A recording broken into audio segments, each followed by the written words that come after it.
Fala galera do canal, aqui é Matemática. Pois é, olha o que eu tenho na minha mão. Um copo plástico, uma tecla Enter, tamanho família. Pois é, não. Isso aqui é o que qualquer pessoa vai dizer. Você tem aqui um copinho plástico, você tem aqui uma tecla Enter, tamanho família. Mas o que eu tenho na verdade aqui, gente, são dois objetos da matemática. Aqui na minha mão eu tenho um tronco de cone. Nesta outra eu tenho um tronco de pirâmide. E é o que nós vamos aprender a fazer agora. Vamos aprender a tratar sobre os troncos, vamos ver como é que isso aqui pode ser cobrado no vestibular e como é que eu ajo em cima de um item como esse aqui. Beleza? Vem comigo, aqui é Matemática.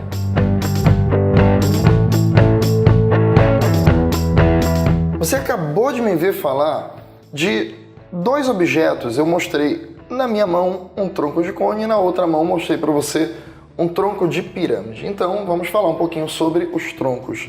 E, gente, como é que nasce um tronco? Eu vou usar o tronco de cone para ser a minha figura que vai ser minha figura representativa. Então, vamos olhar para o tronco do cone e como nasce o tronco do cone, vai nascer o tronco da pirâmide. O princípio é o mesmo, a linha de raciocínio é similar. Então, vamos aprender aqui com o cone. Galera, é o seguinte, ó, observa que eu tenho um cone normal como qualquer outro, tem um determinado raio, vai ter uma determinada altura. E o que eu vou fazer com esse cone é simplesmente um corte paralelo ao plano da base. Bom, aí observa. Quando eu faço esse corte paralelo ao plano da base, o que eu estou fazendo com essa figura é, eu estou dividindo, observa, essa figura em duas partes. Aqui em cima me gerou um cone menor e aqui embaixo me gera essa figura que nós chamamos de tronco de cone. Tudo legal, minha gente? A mesma linha de raciocínio acontece com a pirâmide, não esquece. Muito bem. Uma vez que eu faço isso, olha o que eu quero que você guarde junto comigo. Vamos lá. Atenção para a dica. Aqui nós temos um cone grandão, ainda não cortado. Nota que aqui eu faço um corte e nasce um conezinho menor.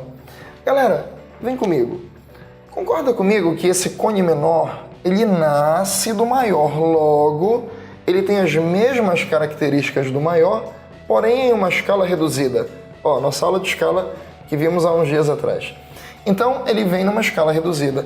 Logo, se ele vem numa escala reduzida, acompanha comigo, minha gente, na geometria nós fazemos assim, ó. Esta figura e esta bem aqui são figuras que têm a mesma forma, porém tamanhos diferentes. Ora, um conceito na matemática que diz figuras que possuem a mesma forma, porém tamanhos diferentes. Nós dizemos na geometria que essas figuras elas são semelhantes. Ora, se essas figuras são semelhantes, logo, suas medidas elas serão proporcionais. E é dentro dessas proporções que vamos trabalhar. Olha agora as coisas se encaixando. Tivemos um vídeo anterior falando sobre grandezas proporcionais. Então vamos pensar na proporção aqui. E como é que eu vou fazer essa proporção? Acompanha. Olha para o cone maior, olha para o cone menor, a referência são sempre eles. E aí, minha gente, você vai fazer isso, ó. Olhando para o cone maior, aqui eu tenho raio da base. Olhando para o cone menor, aqui eu tenho raio da base, claro, um raio menor. E aí, aplicando a ideia de proporção, eu vou dizer que o raio do cone maior está para o raio do cone menor. Olha isso. O raio do cone maior está para o raio do cone menor. Ok. Minha galera, isso daqui não é uma proporção? Se isso daqui é uma proporção, não esquece, toda proporção sempre vai ser igualado a uma constante, chamada constante de proporcionalidade. Não esquece dela. Ela sempre vai estar presente nesse ponto aqui dos troncos. Continua comigo. Quando você olha para cá, olha o que eu tenho bem aqui. Eu tenho simplesmente aqui a altura desse cone todo. E aí você vai fazer o mesmo elo comparativo. Eu tenho a altura do cone maior, aqui eu tenho a altura do cone menor. Grava comigo. A altura do maior, a altura do menor. Eu estou olhando para dois cones semelhantes, logo as suas medidas são proporcionais. Então eu vou dizer que Hzão está para Hzinho. E isso aqui vai ser igualado a uma constante. Ficou claro, minha gente? Ah, legal. Agora, olha o que eu quero que você olhe, mais ainda. Se eu marcar essa região para você, bem aqui, ó, atenção, calouro, olha para mim. Atenção você aí vestibulando, atenção você das demais séries. Olha o que eu tenho. Aqui embaixo eu tenho uma área. Aqui embaixo eu tenho a área da base desse cone grande. Bem aqui o que eu risquei foi a área da base do cone menor. Gilberto, as áreas dessas bases vão ser proporcionais? Sim, vão. Então eu posso dizer que a área da base maior está para a área da base menor? Claro, querido. Só tem um detalhe aqui. Você vai dizer assim para mim, já sei, Gilberto, se aqui eu tenho uma proporção, isso aqui será igualado a uma constante, correto. Porém agora, grave comigo, essa proporção é uma proporção entre áreas. Te liga no bizu. Se eu tenho uma proporção entre áreas, área. Vamos lá. Quando você fala em área, você está falando em metro quadrado, centímetro quadrado, quilômetro quadrado. Então, se eu tenho área, eu tenho uma unidade quadrada. Não esquece isso. Logo, a minha constante ficará elevada ao quadrado. Opa, que legal. Aí tu vai dizer assim, Gilberto, então peraí. Se eu pegar esse cone aqui, vamos imaginar que eu virasse ele, e eu enchesse isso aqui com água, fizesse a mesma coisa para esse menor, ou seja, aqui eu iria ter um determinado volume, a mesma coisa acontecendo para cá, eu iria ter um determinado volume. Você pode me perguntar assim, Gilberto, os volumes, eles também serão proporcionais? Sim. E aí eu faria assim, ó. Eu posso dizer que o volume maior está para o volume menor. Aí você pode me dizer, já sei, isso aqui será igualado a uma constante. Vai ser igualado a uma constante sim. Só que nesse caso, aí tu já sabe me responder. Se eu estou diante de uma proporção entre volumes, não esqueça volume. Volume você está falando de metro cúbico, decímetro cúbico, centímetro cúbico. A unidade de volume ela é cúbica, logo a minha constante ficará elevado ao cubo. Tá tranquilo até aqui, gente? Então é assim que eu começo trabalhando com os troncos. Todo o nosso processo de tronco ele começa com a proporção. Tá legal? Agora vamos ver como é que ficaria isso aqui. Dentro de algumas fórmulas, eu tenho uma fórmula que ela é super importante. É a fórmula quando você trabalha o volume de um tronco. Por quê? Porque quando você mexe com o volume de um tronco, é sem dúvida nenhuma, galera, a parte mais importante, é o mais cobrado em prova. Sem dúvida nenhuma. E outro detalhe, lembra que toda a nossa aula está pautada em tronco. Nota que tudo que eu estou fazendo aqui, a gente está fazendo entre o cone maior e o cone menor. Aí tu vai dizer assim, Gilberto, tudo bem, mas e o tronco onde entra na história? O tronco, vamos lá, pensa comigo. Tu concorda que o tronco é exatamente a diferença entre o cone maior e o cone menor? Gilberto, eu quero a área lateral do tronco, ok. Eu faria a área lateral do cone maior, a área lateral do cone menor, subtrai, o que sobra é o tronco. Gilberto, eu quero o volume do tronco, ok. Eu tenho o volume do cone maior, eu tenho o volume do cone menor, subtrai, o que sobra é o tronco. Tudo bem? Então eu posso trabalhar com essa relação da sobra. O que sobra é o tronco. Mas eu também tenho uma fórmula importante que eu vou te convidar para ver comigo agora. Vamos lá, vem comigo. Pois é, gente. Olha só. Uma das coisas mais cobradas em geometria, não esquece que trata-se de volume, quando você mexe com geometria espacial. Então, aqui no tronco não vai ser diferente. Aqui no tronco, quando você pensa no tronco do cone, no tronco da pirâmide, claro, lógico, a coisa que mais vai ser cobrada é a ideia de volume, óbvio. E aí, quando você pensa em volume, gente, olha como é que tu vai proceder. Atenção, você aqui do canal, você que não é do canal, ó, se inscreve, vai. Aproveita as nossas aulas aí, toda semana aula nova no pedaço. Mas olha para isso aqui, gente. Eu tenho um tronco aqui, nota que dessa vez eu só trouxe a figura do tronco, eu não trouxe a figura montada do cone que nós íamos cortar, não. Aqui eu trouxe para você apenas a figura do tronco. Muito bom. E nota que nesse caso aqui do tronco, olha o que eu estou te fornecendo, tudo. Isso eu já vi aparecer em vários itens de vestibular. Eu estou te trazendo um tronco de cone, onde eu tenho a medida do raio maior, eu tenho a medida do raio menor e eu tenho a medida da altura. Lembrando que essa altura que eu tenho bem aqui trata-se da altura do tronco. Ok até aí, gente? Cara, é o seguinte, quando isso daqui aparece, sem dúvida nenhuma, a maneira mais prática de você resolver isso daqui, a maneira mais rápida até eu diria, de resolver isso daqui é por essa forma. Aí tu vai olhar para cá e vai dizer, meu pai, misericórdia, olha o tamanho disso aqui. Tu vai dizer assim, Gilberto, meu Deus, olha lá, é muito grande. Pois é, até que é, né, um pouco grande, mas isso na hora de uma prova, cara, te ajuda muito. Porque tu não precisa de muita coisa. Se tu observar, vamos devagar, vai, respira.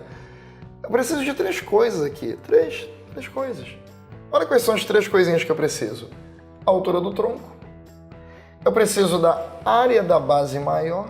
E eu preciso da área da base menor. Só isso, acabou. Aí tu vai dizer, mas Gilberto, é muito complicado. Não, não é, ó. Vamos lá. Eu tô te dando aqui a ideia de um tronco de cone. Nesse tronco de cone, base maior e base menor, eu tenho a medida dos seus respectivos raios. Eu sei que esse raio aqui vale 4 e lá em cima aquele raio vale 3. E aí lembra, num tronco de cone em especial, os seus raios, ou melhor, as suas bases são circulares. E aí lembra você que quando você tem uma base circular, a área da base, essa aqui vai ser πr ao quadrado, não esquece isso. Isso lá na geometria plana. A mesma coisa acontece lá em cima. A área da base menor, πrzinho ao quadrado. Sendo que a medida dos raios, isso nós temos, ele deu. Então, vamos ver como é que ficaria? No caso aqui embaixo, ó, a área da base maior, o raio é 4. Então, você vai ter π vezes 4 ao quadrado. Obviamente, 4 ao quadrado dá 16. Logo, aqui eu tenho uma área de 16π centímetros quadrados. Pronto. Aí tu vai me dizer assim, Gilberto, eu faço o que com π? Eu substituo ele por 3, por 3,14? Não. A não ser que o problema exija de você a substituição, deixa ele ali. Tá bom? Vamos lá para cima. Aqui eu tenho um círculo menor, ou seja, a base menor, cujo raio é 3. Então vamos substituir. πrzinho ao quadrado, então vai ficar π vezes 3 ao quadrado. Lembra que 3 ao quadrado é 9. Logo aqui eu vou ter uma área de 9π centímetros quadrados. Está feito. Tudo legal, minha gente? Cara, de posse disso você tem tudo. Atenção, candidato, eu tenho tudo. Eu tenho tudo aqui, minha gente. Eu tenho a altura do tronco, eu tenho a área da base maior, eu tenho a área da base menor. É só substituir e fazer continha. Muito simples, galera. E aí, quando eu for fazer essas continhas, vamos separar aqui. Vamos lá, gente, me ajude, por favor. Volume do tronco vai ser igual à altura do tronco. Eu tenho e sei que essa vale 6. Então eu tenho assim, 6 dividido por 3, que multiplica. Agora vai. A área da base maior, acabamos de descobrir, ela vale 16π. Então você vai ter aqui 16π mais. Agora eu vou fazer o produto entre elas aqui dentro da raiz. A área da base maior vezes a área da base menor. Então aqui dentro você vai ter 16π vezes 9π. Olha como é simples, cara. Você tem tudo, é só substituir os valores, simples assim. E aqui por fim, olha, a área da base menor, substitui lá, vai, mais 9π. Pronto, cara, ficou muito fácil agora. Agora é só tu fazer uma conta simples, simples. Vamos lá, me ajuda na conta. Esse volume do tronco vai ser então, olha, simplifica logo, vai. 6 dividido por 3, 2. Aí tá fácil. Vamos aqui comigo, ó. 16π, faz logo a soma aqui, ó. Cara, vamos ser objetivo. Faz logo a soma. 16π mais 9π, você concorda comigo que isso vai dar 25π. Tu viu só o que eu já fiz? Mais... Aí nessa hora te deu um frio na espinha, né? Tu diz assim, meu Deus, agora tem uma raiz ali, o que é que eu faço com isso? Cara, aqui dentro você não tem uma multiplicação? Pois é. Se tá multiplicando, eu posso simplesmente tirar a raiz quadrada disso tranquilamente. Vai lá, me ajude. Raiz quadrada de 16. 4 vezes... Por favor. Raiz quadrada de 9. 3 vezes... Aí tu vai dizer, meu pai amado, e o π? Eu faço o que com ele? Olha pra mim, ó. Vai, me acompanha. Vamos fazer de cabeça. Dentro da raiz π vezes π, você tem π ao quadrado. Ora, mas se eu tenho π ao quadrado dentro de uma raiz quadrada, você concorda então que a raiz vai anular com esse quadrado do π. Ou seja, sai o π. Pronto, cara, tá feito. Vamos lá, vai, me ajude. O volume desse tronco, então, vai ficar assim, 2 vezes... Vai lá. Aqui dentro, minha gente, ó. De cabeça, vai. 4 vezes 3, 12. 12π, 12π, mais 25π. Ora, minha gente, 12π mais 25π, isso vai dar 37π. Confere até aí, gente. 37π. Então, tu vai ter 2 vezes 37π. Logo, o volume desse tronco vai ser, ó, 2 vezes 37, vamos ver. 2 vezes 7 dá 14, vai 1 aqui, 2 vezes 3 e 1, 7. 74π centímetros cúbicos. Eis aqui o volume desse tronco. Tu viu como foi rápido? Então, se eu tiver essa fórmula em mente, cara, você faz muito rápido um cálculo de volume de tronco. Tá legal, minha gente? A mesma linha de raciocínio eu faço para o volume do tronco da pirâmide. O que muda entre o tronco do cone e o tronco da pirâmide? A base. Que no caso do cone, a base ela é sempre circular. Lembra que no caso da pirâmide, não. Eu posso ter uma base quadrada, eu posso ter um retângulo, eu posso ter um triângulo, eu posso ter um hexágono, enfim. Tudo legal, minha gente? Beleza? Então, fica ligado na próxima dica aqui. Vamos lá, acompanha, vai. Pois é, galera. Agora, por favor, muita atenção agora para o que eu vou falar. Se liga nesse bizu do canal Aqui é Matemática. Não esquece, galera. Se inscreve no canal, compartilha. Vamos lá, faça parte desse time. Olha para isso aqui, minha gente. Tem um negócio que não é muito comum de você ver em provas, mas quando aparece, muita gente não sabe o que fazer. Fala-se muito e a gente estuda muito a ideia do tronco do cone e do tronco da pirâmide, porém existe o tronco de cilindro. Mas, Gilberto, mas o tronco de cilindro, como é isso? Então imagina aqui, vamos lá. Eu estou pegando essa imagem aqui, vamos imaginar, eu vou contextualizar isso para o dia a dia. Imagina que eu fui ao supermercado, chegando lá eu pedi uma mortadela. Imagina. E aí a pessoa que me atendeu me trouxe uma peça grande de mortadela. Vamos supor que tivesse esse formato aqui, completo. E eu virasse para essa pessoa e dissesse assim, cara, é muito, corta um pedaço para mim. Eu não quero isso tudo. Mas a pessoa que me atendeu, ao invés de fazer um corte paralelo ao plano da base, ela simplesmente pegou a mortadela e fez isso. Ela fez um corte em diagonal. Obviamente que quando ela faz um corte em diagonal e me entrega a peça que seria de meu interesse, o que ela está me entregando aqui pela geometria espacial nada mais é do que um tronco de cilindro. Isso aqui chama-se tronco de cilindro. Muito bem. E aí existem algumas maneiras de fazer. Vamos ser objetivos aqui na nossa aula. Eu vou te ensinar aqui uma maneira de resolver isso aqui muito prática. E a maneira é assim. Imagina que eu tenho aqui um cilindro completo, fechado e tudo mais.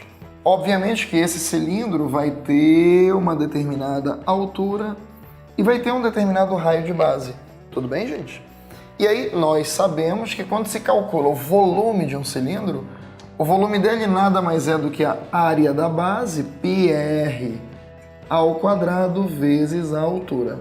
Isso aqui é de conhecimento de todos. Volume de um cilindro, área da base, πr ao quadrado vezes a altura. Muito bem. Mas vem para cá. Quando a pessoa fez esse corte e a figura que ela me entregou foi essa aqui, a figura de um tronco de cilindro. Nota que eu não alterei o raio da base.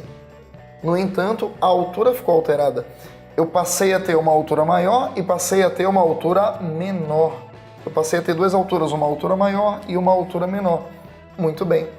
De posse disso, vamos ao cálculo do volume. E aí, gente, a brincadeira funciona assim, ó. Tu estás observando que aqui no meio eu passaria a ter o que nós poderíamos chamar de altura média. Guarda isso. Aqui no meio eu passaria a ter o que nós chamamos de altura média. E o que seria essa altura média? O nome já induz a definição. É a média aritmética dessas duas alturas. Ou seja, pega as duas, soma e divide por 2. Logo isso aqui vai ficar assim, olha. Hzão mais Hzinho dividido por 2. Eis aqui a altura média. E é justamente, minha gente, com essa altura média que você vai trabalhar. Ou seja, na hora de você calcular o volume de um tronco de cilindro, isso passa a ser área da base πr ao quadrado, vou voltar a frisar para você, não alterou, vezes a altura, porém esta altura vai ser agora a média aritmética entre essas duas, entre a altura maior e a altura menor. Tudo bem? Então, nós vamos escrever assim. Hzão mais Hzinho, isso aqui dividido por 2. Pronto. E aqui eu passo a ter o volume do tronco de cilindro aqui, minha gente. Passei bem aqui a ter o volume do tronco de cilindro. Guarda bem essa fórmula, cara. Guarda bem essa ideia. E aí a parada fica muito fácil. Vamos lá. Imagina que eu tenho um raio de base 3. Vamos colocar aqui em centímetros. Imagina que eu tenho uma altura menor valendo 2 centímetros.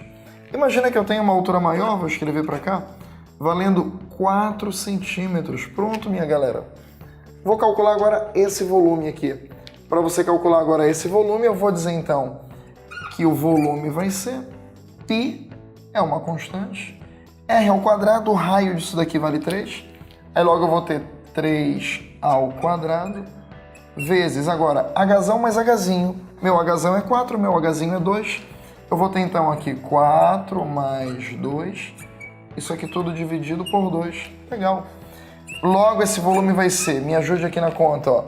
Minha conta vai ser assim, 3 ao quadrado, 9, vezes, agora vai lá, 4 mais 2, 6, dividido por 2, 3, vezes π. Pronto.